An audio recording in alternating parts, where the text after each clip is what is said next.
with the 85 countries that war on terror has been in, could you just like name a few of those, like the lesser, like the ones that people might not know and stuff?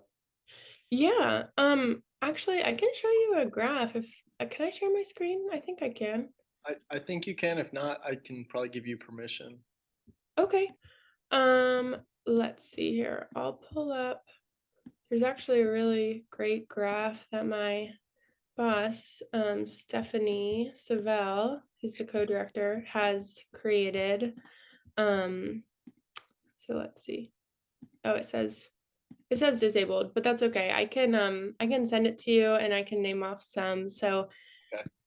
like I think a lot of them that you're thinking just like I mentioned, like Afghanistan, Iraq, some Middle Eastern countries, right? But for instance, we have counterterrorism in US counterterrorism operations in Italy, in Spain, in Ethiopia, in um, Morocco, Libya, Bangladesh, Thailand, Indonesia, the Maldives, around many parts of the Middle East, around many parts of Africa, um, Lebanon. There's quite a few that like we don't hear very much about Italy having US counterterrorism operations, but yeah, they're there. It's kind of crazy. And the difference in like the estimated cost, like obviously the Department of Defense says that it's a trillion, but you guys have an estimate at 8 trillion. Do Mhm. you guys, is that purely like the US cost, or do you guys also estimate the costs for other countries and what it's costed them? Yeah, that's a great question.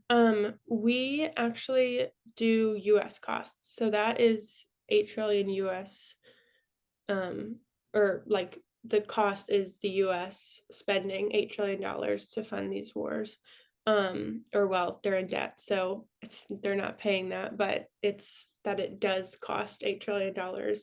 Um, and I mean, I think that's something that would be really fascinating to look at. A lot of the research that we do is through like compiling different data sources. Like we use the DoD research, we use like looking at independent research that's been done.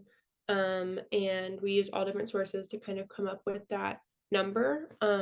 So I don't know how it would be to look at other countries, but it is like appalling that it's just the US that's $8 trillion. Um, yeah.